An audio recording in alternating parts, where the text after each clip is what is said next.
This week we've been talking about the greatest common factors as well as the least common multiple and how to go about finding them.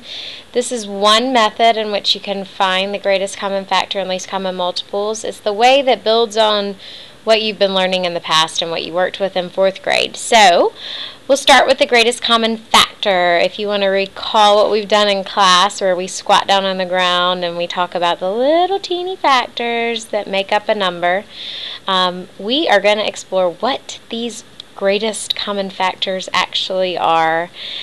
They are basically the multiplication facts that make up the number that we're working with. So if you have the number 15, you might want to think about several factors like that one.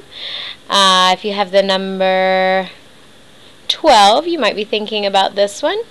56, you might be thinking about this one, so on and so forth. Those are all factors that make up other numbers. Numbers that multiply together to give you another number.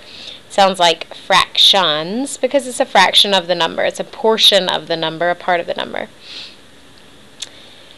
So, in order to fully understand this, you have to remember what the greatest common factor means. And it means the biggest. The biggest factor that works for both sets of numbers. They have it in common. Both numbers, not just one of them, both numbers. And it has to be a factor. It has to be a part of that multiplication fact. It has to be a factor. The GCF of 12 and 18 can be found by just figuring out all of the factors first. The first and last factor are 1 and 12. 1 times 12 equals 12. 2 times 6 also equals 12. 3 times 4. 18 has these factors, 1, 2, 3, 6, 9, and 18. 1 times 18 equals 18. 2 times 9 equals 18. And 3 times 6 equals 18.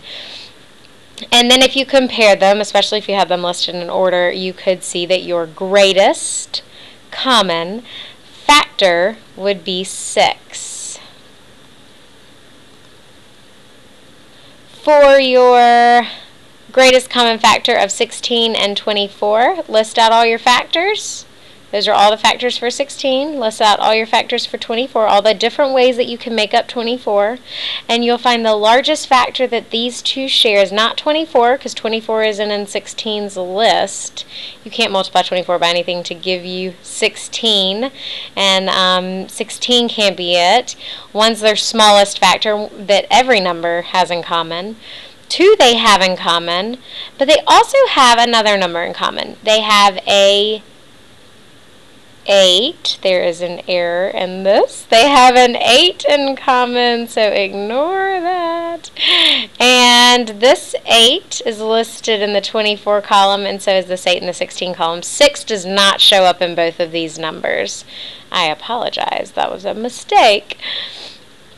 Quickly, to find out the greatest common factor for each of the following, for 20 and 35, you can pause it and try to figure it out by yourself, is 5.